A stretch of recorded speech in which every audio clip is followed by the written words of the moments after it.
आज का जो टॉपिक है, टॉपिक फॉर टुडे इज, क्या है ये, व्हाट इज दिस? कुछ ग्राफ्स दिख रहे हैं। बायोकेमिस्ट्री में अभी तक के सबसे, या मेडिकल साइंस में अभी तक के लाइफ सेविंग मार्कर्स हैं ये। क्या हैं ये? These are the cardiac markers. कोई ये बताएगा कार्डियक मार्कर्स हम कब करते हैं? Anybody? Will you please tell मी,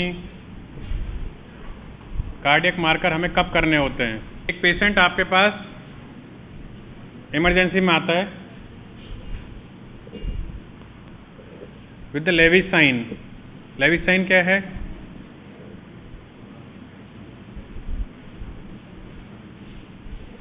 उसने ऐसे लेफ्ट साइड पे अपना राइट हैंड रखा हुआ है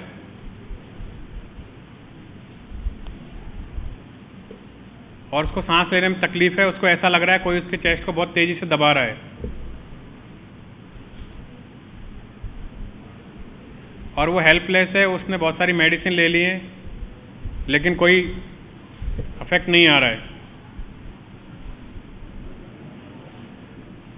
this is the Levine's sign. ऐसे रखकर अगर पेशेंट आपके पास आता है तो आपका टाइम स्टार्ट हो जाता है कि अब इसको बचाने के लिए मेरे पास मैक्सिमम 30 मिनट्स हैं। अगर पेशेंट यंग है then you just have 15 minutes, और अगर ओल्डर है पेशेंट तो आपके पास कई बार 48 घंटे तक होते हैं।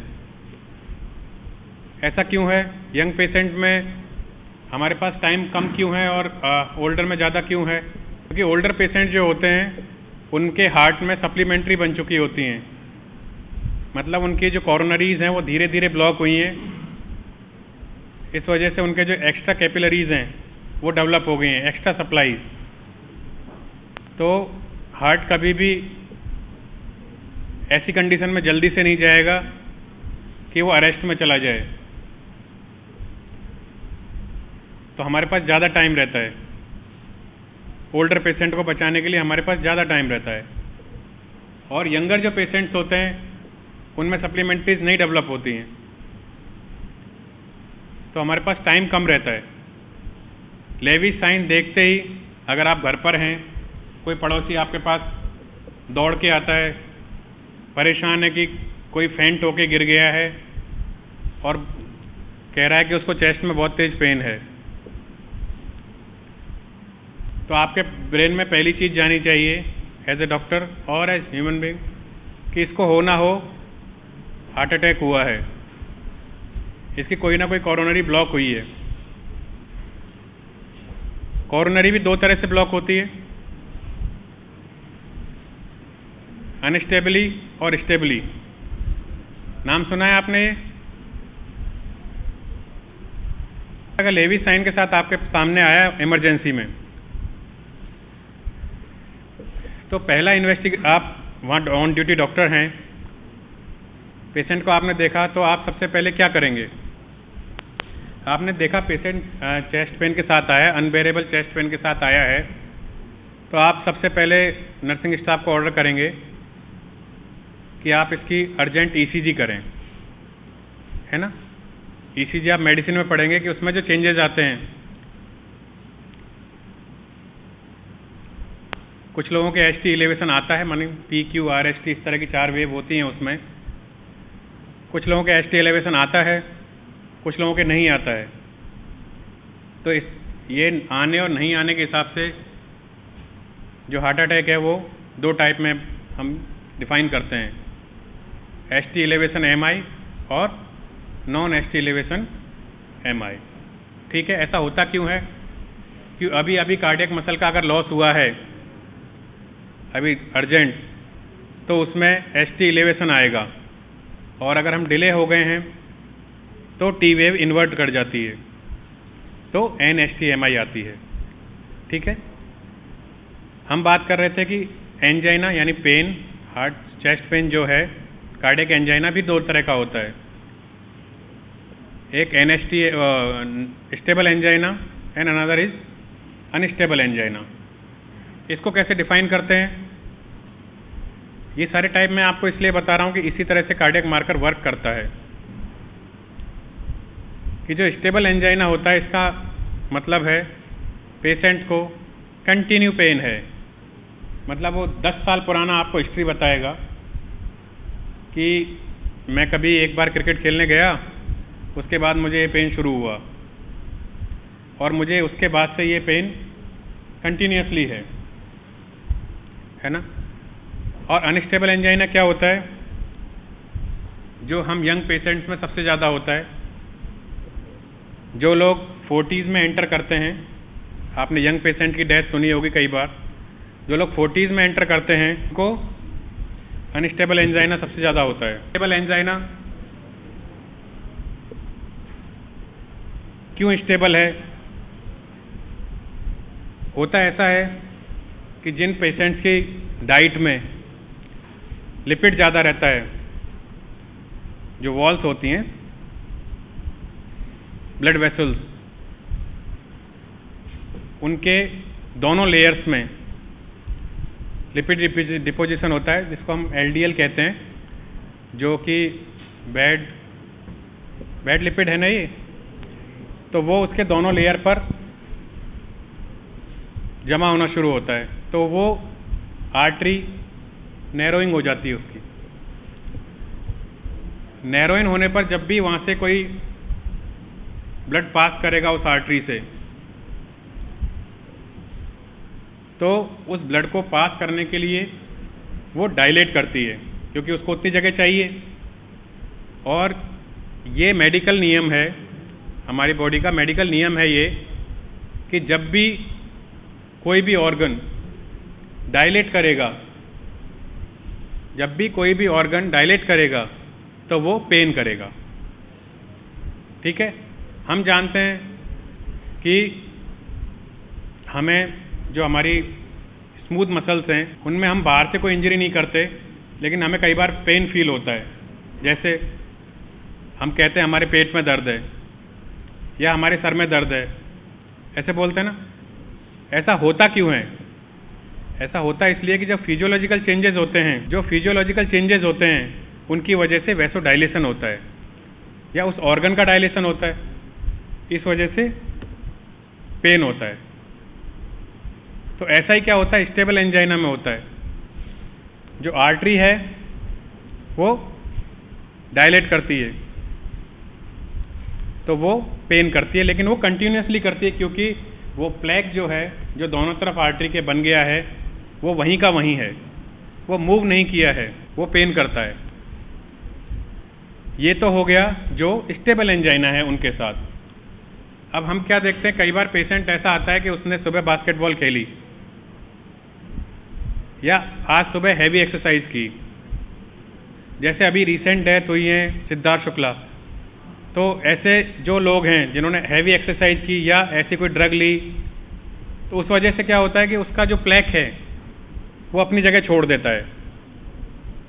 वो प्लेक कहीं और होता है, हो सकता है उसके पैर में कभी इंजरी रही हो, उसका प्लेक हो। प्लेक समझ रहे हैं ना आप, एक थक्का, चाहे वो लिपिड का हो या ब्लड वेसल ब्लड पार्टिकल्स का हो, तो वो मूव कर जाता है।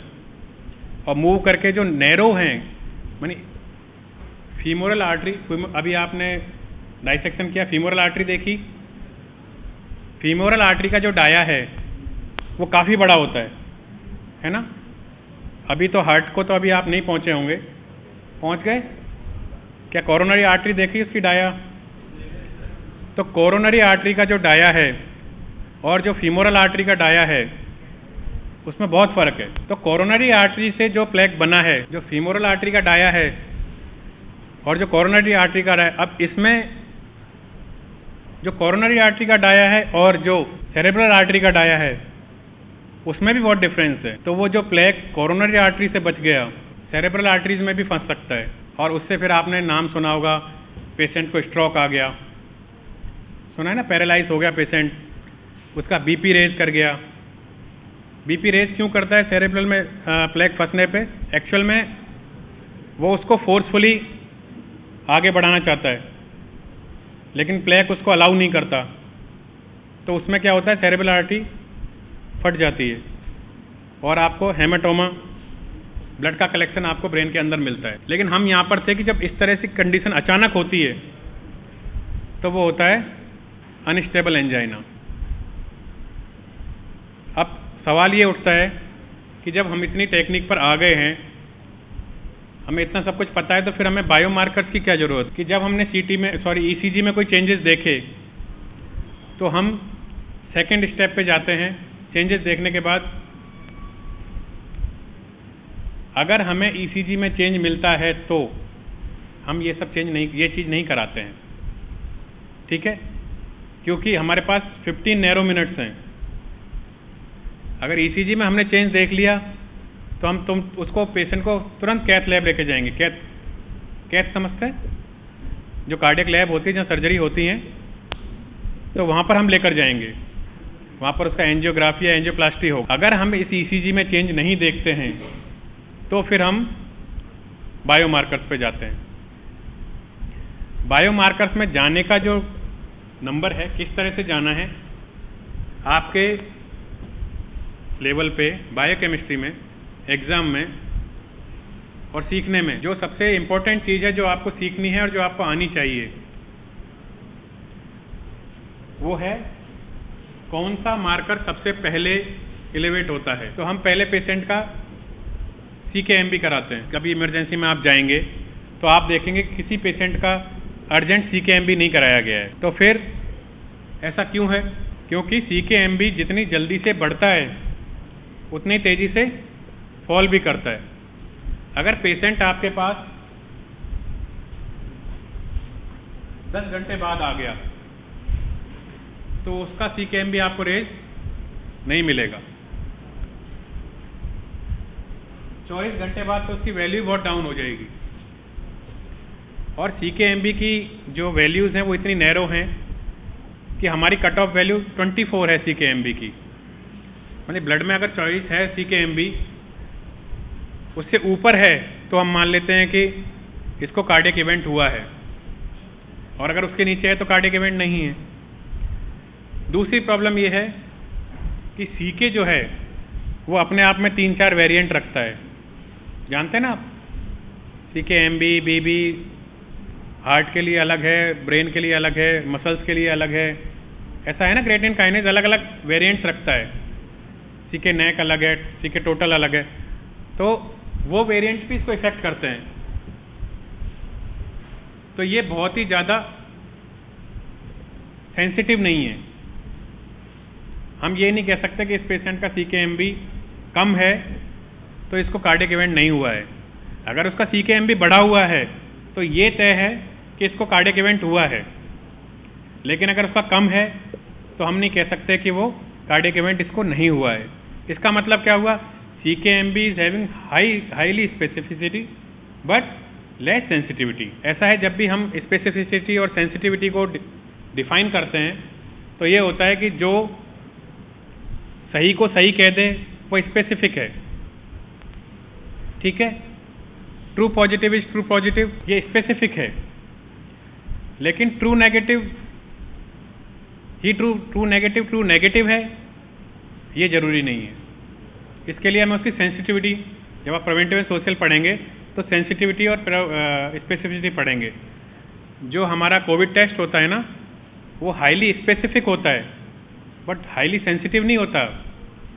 RT-PCR जो होता है अपना, वो हाईली स्पेसिफिक होता है। मतलब जिसको RT-PCR में पॉजिटिव आ गया वो रियल में पॉजिटिव है, लेकिन जिसको RT-PCR में नेगेटिव आ गया वो रियल में नेगेटिव नहीं है। 80% तक इसकी सेंसिटिविटी है और 96% तक इसकी स्पेसिफिसिटी है। तो इसलिए फिर हम सिम्टम्स पे जाते हैं। फिर आपने CT स्कोर और CT स्कैन्स इन पे जाते हैं आगे, क्योंकि कई पेशेंट्स ने अर्ली कोविड में इस तरह से जान दे दी कि वो चली गई उनकी जान की हमने जब RT-PCR कराया तो वो नेगेटिव था और फिर हम उसको नॉन कोविड मानकर ट्रीट करते रहे, तो उससे उसकी जान तो गई सही, लेकिन उसको नॉन कोविड वार्ड में डाल दिया तो उसके साथ में जो और 7-8 लोग थे वो भी कोविड पॉजिटिव हो गए। क्योंकि हमारे पास कोई ऐसा हाईली सेंसिटिव टेस्ट नहीं था जो ये बता दे कि जो ट्रू नेगेटिव है वो रियली ट्रू नेगेटिव है। अब लेकिन चीज़ें बदल गई हैं। अभी हम CT स्कैन वगैरह और IL-6 और बहुत सारे टेस्ट कर लेते हैं, CRP, IL-6 और वो हैं जो ये बता सकते हैं कि इस बंदे को अभी इतना इन्फ्लेमेशन चल रहा है। उसके बाद हम आते हैं, जो सबसे ज़्यादा हम कराते हैं ये है पेशेंट को इमरजेंसी में जो सबसे ज़्यादा टेस्ट होते हैं वो हैं TROP-T और TROP-I। ये जो आपको ग्रीन कलर की दिख रही है ना, ये है TROP-T, ट्रोपोनिन T और ट्रोपोनिन I। इनकी किट्स भी अवेलेबल रहती हैं। अर्जेंट जैसे पेशेंट आया, आपको 2 मिनट के अंदर, मैं 2 मिनट ज़्यादा बता रहा हूँ, लेकिन आपने इसमें ब्लड, जैसे अपन डायबिटीज़ की टेस्टिंग करते हैं वैसे इसमें ब्लड डाला और वो बता देगा कि इसको TROP-T है या इसके ब्लड में TROP-T प्रेजेंट है या TROP-I प्रेजेंट है इसको। और ये लॉन्ग टाइम तक रहता है। बड़ी बात है कि इसके फॉल होने का जो टाइम है वो 48 घंटे पर है और इसकी इतनी नैरो, इसकी इतनी मिनिमम जो वैल्यू है 0.02, मतलब इतने नीचे पर भी हम इसको डायग्नोस कर सकते हैं कि इस पेशेंट को कार्डियक इवेंट हुआ है। ठीक है। उसके बाद होते हैं ये एंजाइम्स, ये वाले एंजाइम्स, ये लॉन्ग टाइम में रेज करते हैं और लॉन्ग टाइम तक रहते हैं और फिर फॉल करते हैं। ठीक है। तो ये जो MBBS लेवल पे जो हमें याद करना है, जो क्वेरीज आते हैं, जो क्वेश्चंस आते हैं, वो यही है कि कौन सा एंजाइम सबसे पहले आता है, ब्लड में देर तक रहता है, किस तरह से हमें उसको टेस्टिंग करना है, कौन सा पहले आएगा, कौन सा पहला टेस्ट करना है और कौन सा लेट तक रहेगा, उससे हम डायग्नोस करते हैं। ठीक है। ये आपकी आखिरी स्लाइड थी इस चैप्टर की। ये अपने हार्ट है, इसकी जो सप्लाई है, अपना जो आपने एनाटॉमी पढ़ी है ना, ऐसे नोड को कौन सी आर्टरी सप्लाई करती है? ऐसे नोड को कौन सी कॉर्नरी आर्टरी सप्लाई करती है? राइट कॉर्नरी कहाँ से निकलती है? हाँ, तो ये जहाँ पर आपको राइट कॉर्नरी दिख रही है, ये वाली, इसमें आपको आउटर साइड में जो लिपिड डिपोजिशन दिख रहा है, एक्चुअल में ये इनर साइड में होता है। इसको खोलकर दिखाया है। तो इस तरह से ब्लॉकिंग शुरू होती है और ये जो थ्रोम्बस दिखाया आपको, ये इसका प्लेक है। इसके बाद इसकी सप्लाई नहीं होगी। अब देखिए आप, जो लेफ्ट साइड है इसमें जो एंड में है वो क्या है? ये क्या है? हार्ट का कौन सा पार्ट है? एपेक्स। एपेक्स में सप्लाई है लेफ्ट कॉर्नरी। अब और हमारा जो सिस्टोल है, सिस्टोल समझते हैं? Blood toward the system, systole है ना। जो सिस्टोल है वो अपेक्स करता है। सिस्टोलिक फंक्शन कौन करता है भाई? एनाटॉमी। अपेक्स सिस्टोलिक फंक्शन करता है ना। अपेक्स जब, अगर उसकी कोरोनरी सप्लाई अगर ब्लॉक हो जाती है तो वो फंक्शन नहीं करेगा, और वो फंक्शन नहीं करेगा तो पेशेंट किस में चला जाएगा? Cardiac arrest. ये कोरोनरी के वॉल ऑब्स्ट्रक्शन है। ये कोरोनरी की वॉल यहाँ खत्म हो जाती है। इसकी 3 लेयर हैं। किसी भी वेसल्स की 3 लेयर होती है। इसमें लिपिड प्लेक बना, उसको बॉडी ने इन्फ्लामेशन समझा। कहीं पर भी प्लेक बनता है तो उसको अपने बॉडी क्या कोई भी फॉरेन बॉडी अगर हमारे कहीं भी होती है तो हमारा जो इम्यून सिस्टम उसको क्या समझता है कि इसके अगेंस्ट कुछ करना होगा, तो इन्फ्लामेशन एक्टिवेट होता है। इन्फ्लामेशन एक्टिवेट होता है तो आपने अपने बॉडी के बाहर देखा होगा, जब भी चोट लगती है ऐसे सूज जाता है, फिर वो धीरे धीरे कम होता है। यहाँ पर ऐसी व्यवस्था कम है तो ये प्लेक बन जाता है। कोई भी तरीका इस प्लेक को छोड़ा दे, अगर यहाँ से हटा दे तो ये बड़ी वेसल से छोटी वेसल्स की तरफ चल देता है और छोटी वेसल को जाकर नैरो कर। ये वेसल्स बताएं आपको, इंटिमा, मीडिया और एडवेंशिया। फिजियोलॉजी में ये तो पढ़े होंगे। कोरोनरी हार्ट डिजीज के जो रिस्क फैक्टर हैं उनमें बेसिकली होता है कि जो हम बैड कोलेस्ट्रॉल लेते हैं वो मेन रीज़न है। कई पेशेंट्स को आप जब देखेंगे तो आपके पास पेशेंट गैस्ट्राइटिस के साथ आएगा, पेशेंट को सीवियर गैस्ट्राइटिस है और वो कई महीनों सालों से है और अब भी वो उसे सीवियर गैस्ट्राइटिस समझ रहा है।